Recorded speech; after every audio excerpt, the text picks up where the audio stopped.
My dears, does the quiet hush of night too often break, calling you from rest? This common trial, a whisper of the body, can steal your peace. But there's a gentle truth, a simple shift in understanding that many overlook.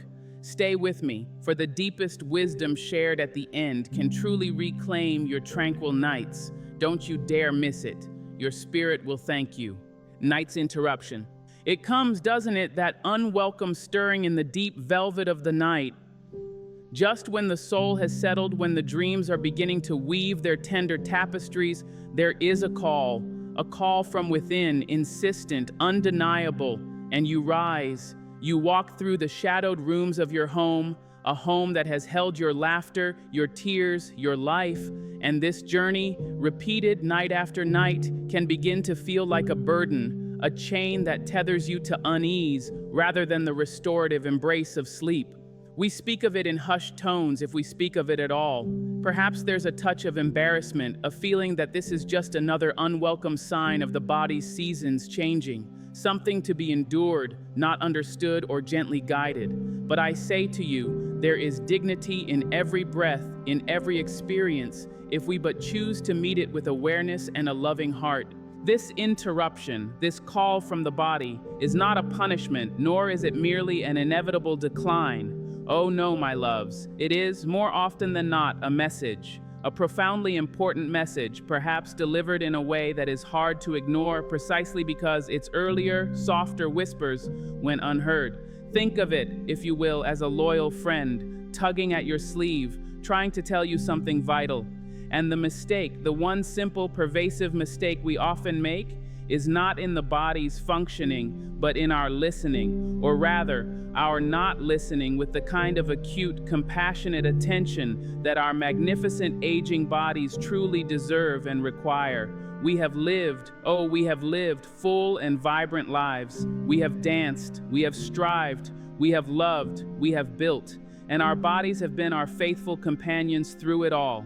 Now, as the years mellow us, as the pace perhaps slows, the body's language may change. Its needs may shift. The grand pronouncements of youth might give way to more subtle articulations, nuanced requests, and if we continue to expect it to operate on the terms of yesterday, if we fail to lean in closely and hear its present-day song, then yes, the night will be interrupted. But it need not be a source of frustration. It can be an invitation to a deeper understanding, a more profound connection with this wondrous vessel that carries our spirit. The peace you seek is not lost. It is merely waiting to be rediscovered through a new lens of gentle self-awareness. This journey through the night can become a path to greater harmony, if we only learn to read the signs with wisdom and respond with tenderness. Consider for a moment the rhythm of your days. Are they lived in a rush, even now? Do you find yourself pushing through, ignoring the small signals, a fleeting moment of thirst too long unquenched, a sigh of fatigue that is dismissed? These are the early communications. The body speaks in poetry, in subtle shifts of sensation. It does not always shout until it must. And when it comes to the waters of life, the fluids we consume, the timing and the nature of our intake become ever more crucial as the years grace us. It is not merely about quenching a momentary thirst, but about honoring the body's intricate balance, its natural tides of processing and release.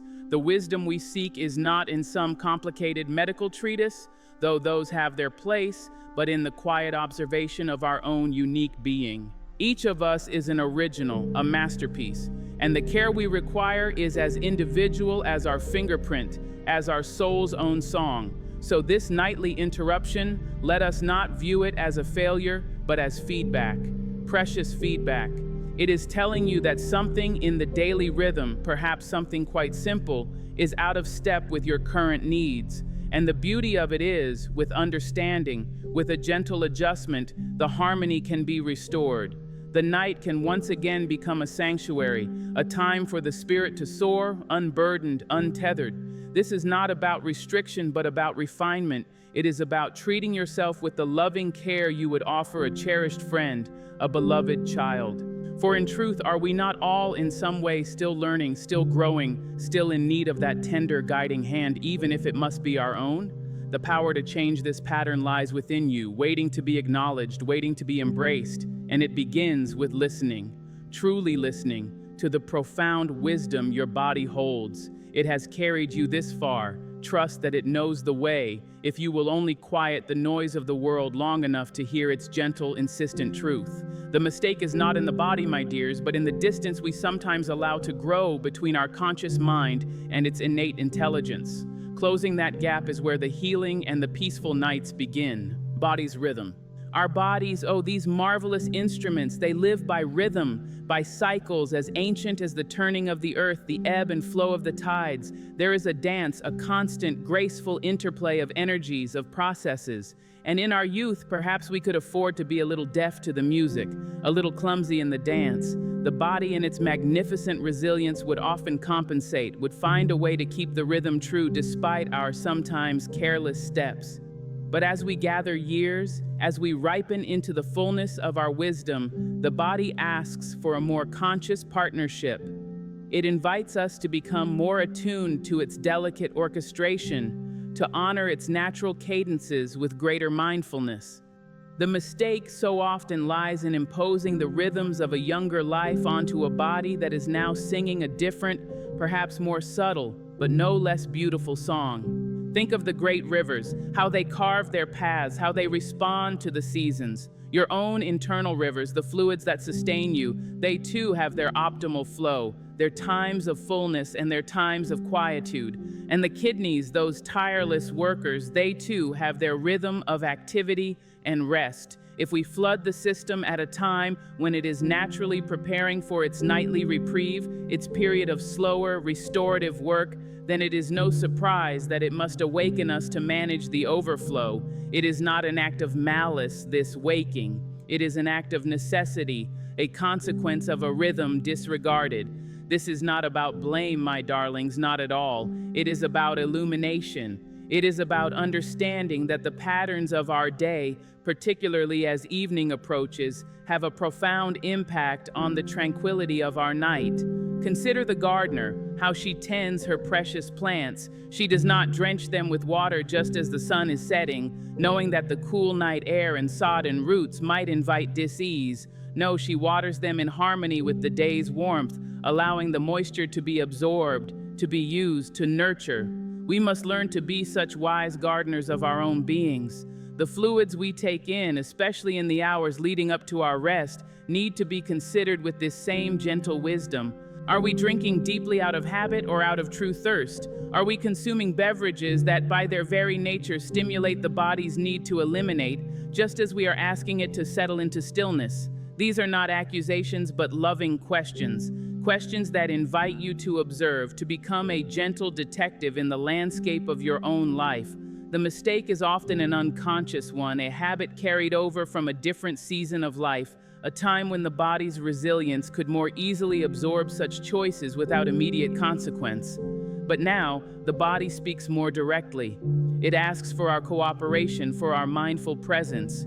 And when we offer it, when we begin to align our actions with its inherent wisdom, the rewards are immeasurable, not just in uninterrupted sleep, though that is a precious gift indeed, but in a deeper sense of well-being, of being truly at home in our own skin, in our own lives. This attunement is an act of profound self-respect, a recognition of the sacredness of this vessel that has carried us through so many sunrises and sunsets. It is a dance we can learn or relearn at any age, and the music is always playing if we but quiet ourselves enough to hear its sweet, guiding melody. The body does not seek to trouble us, it seeks to guide us towards what it needs to thrive, to find its equilibrium. Our task, our privilege, is to listen and respond with love. This listening, it is an art. It is cultivated. It is not about a rigid set of rules, for life is too fluid, too vibrant for such constraints. Rather, it is about developing an inner sensitivity, an awareness that becomes a trusted compass.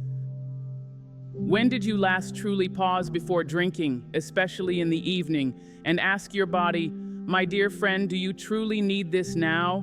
Or is this merely a habit, a comfort sought, a moment of idle consumption? Sometimes the answer will be a clear yes, a genuine thirst that needs quenching. At other times, the inner stillness will reveal that the impulse was driven by something else, perhaps a subtle restlessness, a moment of boredom, or simply the force of ingrained routine. The mistake is not in drinking, for water is life. The mistake is in drinking without presence, without this gentle internal consultation. It's in treating the body like a machine that can be fueled at any time, in any way, without regard for its intricate, intelligent processes. Imagine the peace that comes when you begin to honor these subtle communications, when your choices in the evening hours become conscious acts of preparation for a night of deep, healing rest. This might mean choosing to enjoy your last significant intake of fluids a little earlier, allowing your body ample time to process before you lay your head down. It might mean becoming more aware of which beverages are more diuretic in nature and reserving those for earlier in the day. These are not deprivations, they are adjustments made from a place of wisdom and self-care. They are affirmations of your commitment to your own well-being. And the body, it responds to such kindness with gratitude. It settles more easily. It holds its peace through the night watches. This is not about a quick fix, a magic potion. It is about a shift in relationship, a deepening of the sacred conversation between you and your physical self.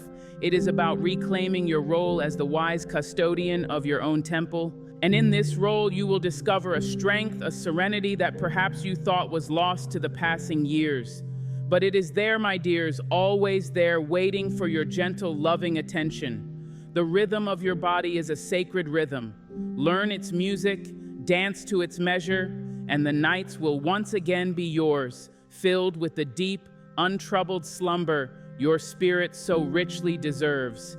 This is the path to that quietude, paved with mindful choices and a profound respect for the miraculous being that you are. Evening's echo. The evening hours, they have a quality all their own, don't they? A softening of the light, a quieting of the world's clamor. It is a time that nature itself seems to design for winding down, for gathering oneself, for preparing for the mysteries of the night. And yet, how often do our own habits, our own choices during these precious hours create echoes that reverberate long after we have sought our rest, disrupting the very peace we crave? The mistake, my loves, can often be found in the unexamined patterns of our evenings, in the ways we fill those hours, often without conscious thought as to how they will influence the landscape of our sleep. It is not just what we drink, but also what we do, what we consume in a larger sense, that sends ripples into the stillness of the night. Consider the energies you invite into your being as the day wanes. Are you engaging with stories, images, or discussions that agitate the spirit, that stir the pot of worry or excitement? The mind and body are not separate entities. They are intimately, inextricably linked. What excites or troubles the mind will inevitably send its signals throughout the body, influencing its chemistry, its readiness for rest, even the delicate balance of its fluid regulation. If the mind is racing, if it is replaying the day's anxieties or anticipating the morrow's challenges with a heightened sense of alert, the body remains in a state of subtle vigilance. And in this state, all its systems, including the ones that manage our internal waters, may operate with a different kind of urgency, a different sensitivity. The gentle call to release, which might have waited until morning had the body been truly at peace, may instead sound its alarm in the deep of night simply because the whole system is on a higher state of alert, less able to fully surrender to the deep, restorative processes of sleep. This is not to say we must live in a silent, empty void each evening. Oh no, life is for living, for engaging, but it is an invitation to choose our evening engagements with a wisdom that considers their impact on our inner climate. Perhaps it means choosing a book that soothes the soul rather than one that ignites a firestorm of thought. Perhaps it means a gentler conversation, a softer strain of music, a period of quiet reflection or gratitude before sleep claims us. These are not small things. They are powerful acts of self-regulation, of creating an internal environment conducive to profound rest. The mistake is to believe that the day ends when we turn off the lights, without realizing that the energies of the preceding hours travel with us into our beds, shaping the quality of our repose. Think of your evening as a gentle slope leading down into the valley of sleep. If that slope is filled with jarring bumps and sudden alarms, the journey will be restless. But if it is smoothed with conscious, calming choices, the descent into sleep will be peaceful, and the night will hold you gently until the dawn. Furthermore, let us consider the timing of our evening meal and the nature of the foods we choose. A heavy meal, eaten late, demands much of the body's energy for digestion, energy that might otherwise be directed towards the subtle processes of repair and restoration that occur during sleep. And certain foods, rich, spicy, or overly processed, can create a kind of internal agitation, a discomfort that, while not always consciously registered as a stomachache, can nonetheless contribute to a restless night, and yes, even influence the body's fluid balance and the need to awaken. The body is a holistic system. Everything is connected. A disturbance in one area can, and often does, create ripples in another. The wisdom here lies in cultivating a sensitivity to how different foods and different timings affect your unique constitution. What might be perfectly fine for one person can be a source of subtle disruption for another. This is part of that beautiful, individual journey of self-discovery, of learning the specific language of your own body. The mistake is not in enjoying food, for nourishment is a joy and a necessity. The mistake is in not paying attention to the body's response, in not making the connection between what and when we eat in the evening and how we feel, how we sleep hours later. It's about becoming a connoisseur of your own well-being, noticing the subtle cause and effect that plays out within your personal ecosystem. Does a lighter, earlier supper leave you feeling more settled, more prepared for rest? Does avoiding certain stimulating ingredients in the evening lead to a more profound stillness in the night? These are questions only you can answer through gentle, patient observation. This is not about creating a rigid list of forbidden items, but about fostering a loving awareness that guides your choices towards what truly nurtures you, what truly prepares you for the deep healing peace of unbroken sleep. The echoes of your evening choices, whether in food, drink, or activity, will sound through the corridors of your night. Let them be echoes of peace, of calm, of gentle preparation. Let your evenings become a prelude to serenity, a conscious crafting of the conditions that invite the blessing of uninterrupted rest. This power, this wisdom resides within you. It is a matter of awakening to it, of embracing it, and of allowing it to guide you home to yourself each and every night. Mindful sips. Now let us turn our attention with even greater tenderness and precision to the very act of drinking itself, especially as the day draws to a close. For in this simple, necessary act lies a universe of potential for either disruption or harmony. The mistake, my dears, is often not that we drink, but how and what we drink in those crucial hours before we seek our slumber, and the lack of mindful presence we bring to this vital aspect of our self-care. It's about more than just quantity. It's about quality, timing, and an intimate understanding of our body's current needs and capacities. We have spoken of the body's rhythm, and this rhythm is profoundly influenced by the signals it receives from our intake. If we are sending signals of abundance, of needing to process large volumes of liquid, just as the body is preparing to enter its nightly phase of conservation and restoration, then we are, in essence, working against its natural intelligence. Think of it. The systems designed to manage fluids are being asked to go into high gear at the very moment when the rest of the body is yearning for stillness. It is like asking an orchestra to play a fortissimo passage just as the conductor is signaling for the quietest adagio. The result is an inevitable dissonance, an interruption. The practice of mindful sips, then, is about bringing a conscious awareness to every cup, every glass, consumed in the evening. Before you drink, pause. Take a gentle breath. Ask yourself, truly, is this thirst? Is my body calling for hydration? Or is this habit a desire for a certain taste, a comfort ritual that perhaps could be modified or enjoyed earlier in the day? Sometimes just that small pause, that moment of internal inquiry can be revelatory. You might find that a smaller amount satisfies, or that water, pure and simple, is what your body truly craves, rather than a beverage laden with sugars or stimulants that will only ask more of your system later on. The mistake is the automatic, unthinking consumption, the filling of a void that may not actually be physical thirst. It's the assumption that the patterns of intake that served us well at 30 or 40 are still appropriate at 60, 70, or beyond, without acknowledging the subtle shifts in our physiology, the changing efficiency of our internal processes. Our bodies are wise, but they depend on us to be wise partners in their care. And this partnership flourishes when we bring mindfulness to even the most seemingly mundane acts, like taking a sip of water. It becomes an act of communion, a moment of honoring the vessel. Consider also the nature of what you are sipping. Certain beverages, as we know, have a diuretic effect, meaning they actively encourage the kidneys to produce more urine. Coffee, many teas, alcohol, and sugary sodas can all fall into this category. Enjoying these earlier in the day might be perfectly fine, allowing the body ample time to process and eliminate them long before bedtime. But consuming them in the evening hours is like sending a direct invitation for those midnight awakenings. It is not that these pleasures must be entirely forsaken, but wisdom suggests a thoughtful consideration of their timing and their quantity, especially if peaceful nights are your cherished goal.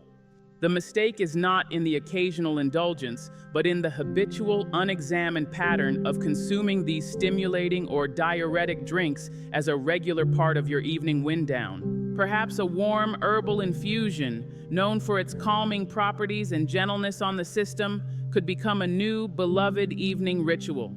Perhaps you discover that simply having a smaller glass of water, sipped slowly and gratefully an hour or two before bed, is all your body truly requires to feel comfortable and hydrated through the night without being overburdened. This is not about rigid denial, but about joyful, intelligent substitution and adjustment. It's about becoming a student of your own responses. Pay attention. How does your body feel after different evening beverages? How does your sleep fare? Your own experience is your most valuable teacher. Keep a gentle mental note, or even a written one if that helps you see the patterns more clearly.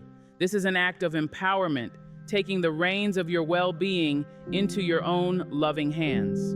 The journey to uninterrupted sleep is often paved with these small, mindful adjustments, these conscious choices that accumulate to create a profound shift. It is about treating your body not as an adversary that needs to be controlled, but as a cherished friend whose messages you are learning to understand with ever-increasing clarity and compassion. Mindful sips are more than just a technique. They are a philosophy of self-care, a way of being in respectful dialogue with the miraculous organism that is you. And in that dialogue, you will find the keys to a deeper, more restful peace. Spirit sanctuary. Beyond the purely physical, beyond the fluids and the foods, there is another realm equally potent that profoundly influences the quality of our nights. And that, my dears, is the sanctuary of our spirit, the state of our inner world as we lay ourselves down to rest. The mistake, a subtle yet powerful one, is to carry the burdens of the day, the anxieties of the mind, the unresolved agitations of the heart into the sacred space of sleep. For when the spirit is troubled, when the mind is a churning sea of thoughts and worries, the body cannot truly find its deep repose. It remains on guard, listening, waiting, and this subtle tension, this lack of complete surrender, can manifest in 1,000 ways, including the very physical need to rise and relieve oneself in the heart of the night. Sleep is meant to be a haven, a time for the soul to replenish, for the mind to clear, for the body to heal. But if we enter this haven with our armor still on, with our defenses still raised, then we deny ourselves its fullest blessings. Think of it. The worries you carry, the mental conversations you replay, the fears you allow to take root. These are not just ethereal thoughts. They have a physiological impact. They can trigger the release of stress hormones, which in turn can affect everything from your heart rate to your digestion to, yes, the signals your bladder receives. A mind at peace allows the body to settle into its deepest rhythms of restoration. A troubled mind keeps the body in a state of low-grade alert, ever so slightly on edge, making it more susceptible to any internal or external stimulus that might otherwise be ignored during profound slumber. Therefore, creating a sanctuary for your spirit as evening descends is as crucial as any physical adjustment you might make. This is about consciously, lovingly, preparing your inner landscape for rest. It is an act of profound self-compassion. It might involve a practice of gentle release, a ritual for letting go of the day's concerns before your head touches the pillow. This could be journaling, writing down whatever is weighing on your mind, literally transferring it from your inner world onto the page, and then consciously setting it aside until the morning. It could be a few moments of quiet meditation, focusing on your breath, allowing thoughts to come and go like clouds in the sky, without judgment, without engagement. It could be prayer or the reading of words that uplift and soothe your soul. The specific practice matters less than the intention behind it. To consciously create a space of inner calm, to declare your bedroom and your mind a sanctuary where peace reigns.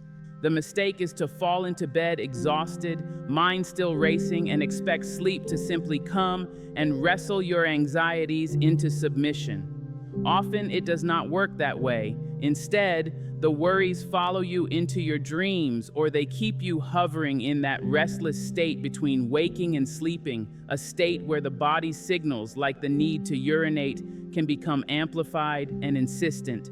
Cultivating this inner sanctuary is an act of reclaiming your sovereign power over your own well-being. It is saying, "This far and no further shall the cares of the day intrude upon the sacredness of my rest."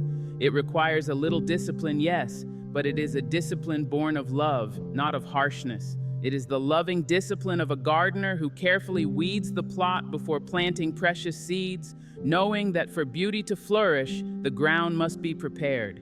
Your mind is that garden. Weed out the anxieties, the resentments, the replays of what went wrong or what might go wrong. Plant instead thoughts of gratitude, of peace, of trust. Water them with a few moments of quiet contemplation. This preparation does not need to be lengthy or complicated. Even 5 or 10 minutes of conscious, intentional unwinding can make a world of difference. It is about shifting the energy, changing the channel of your inner experience from one of agitation to one of serenity. And when your spirit is at peace, your body will follow. It will relax more deeply, it will surrender more fully to the healing embrace of sleep, and the interruptions of the night will, more often than not, begin to fade. For a body that is held in the cradle of a peaceful spirit is a body that is less likely to be disturbed by its own minor calls. It can rest, truly rest, because the watchman of the mind has also found its peace. This inner work, this tending to the sanctuary of your spirit, is perhaps the most profound key to unlocking the door to consistently peaceful and restorative nights. It is where the deepest healing often begins. Dawn's peace. And so, my cherished ones, we arrive at the threshold of a new understanding, a gentler way of being with ourselves, especially in the quiet passage of our nights. The journey through this understanding reveals that the one mistake, if we must call it such, is not a single, isolated act, but rather a subtle, pervasive disconnection, a forgetting perhaps of the profound and sacred conversation that is always unfolding between our conscious selves and the innate wisdom of our bodies and spirits. It is the mistake of not listening with the tenderness and acuity that our magnificent aging vessels deserve, of not honoring the changing rhythms with mindful adjustments, of carrying the clamor of the world into the sanctuary of our rest. But within this very recognition lies our greatest power, our most profound hope. For what can be understood can be embraced, and what is embraced with love can be transformed. The final insight, the pearl of great price that I wish for you to carry in your hearts, is this: the reclamation of your peaceful nights, and indeed, the enhancement of your overall well-being and dignity in these precious later years, comes not from a battle fought against your body, but from a dance of loving partnership with it. It arises from a conscious choice to become the most attentive, compassionate caretaker of your own being. body, mind, and spirit. This is not about adding more burdens, more shoulds to your life. Oh no. It is about subtraction, about letting go of unconscious habits that no longer serve you. It is about simplification, about returning to the simple, profound truths of mindful living, gentle eating and drinking, and the cultivation of inner peace. It is about treating yourself with the reverence and kindness you would offer to the most beloved person in your life. For are you not indeed that person? The power to shift these nightly interruptions lies not in some external magic, but within the quiet resolve of your own heart, in your willingness to listen, to learn, and to respond with gentle, consistent care. Each small adjustment made in love, an earlier last drink, a calmer evening routine, a moment of mindful release before sleep, is a step towards that dawn of peace, a step towards nights where you are held in the unbroken embrace of restorative slumber, awakening refreshed, renewed, and ready to greet the gift of a new day with vitality and joy. This is not just about sleeping better, it is about living more fully, more peacefully, with a deeper sense of harmony within yourself and with the world. That, my dears, is the true blessing. Embrace this journey of reattunement, listen to the whispers, honor the temple, and the peace you seek will surely find you, not just in the quiet of the night, but in the radiant light of every day that follows. It is your birthright. Claim it with love. The true path to tranquil nights isn't a complex medical secret, but a tender return to listening to our own body's wisdom, adjusting our daily rhythms, especially in the evening, with mindful care for what we consume in food, drink, and even thought.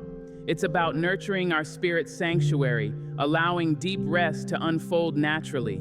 This gentle reattunement to ourselves is the most powerful insight. It's a loving reclamation of peace, transforming not just our nights, but our very experience of life in these rich golden years. YouTube comment, this was spoken so beautifully, like a balm to the soul. For years, I just accepted those nightly trips as getting older. But hearing this, it's like a gentle hand guiding me to look at my own evening habits, not with judgment, but with kindness. The idea of the spirit sanctuary especially resonated. Thank you for reminding us of our own power to bring peace to our nights. I'm going to try being more mindful tonight. Who else feels a new sense of hope,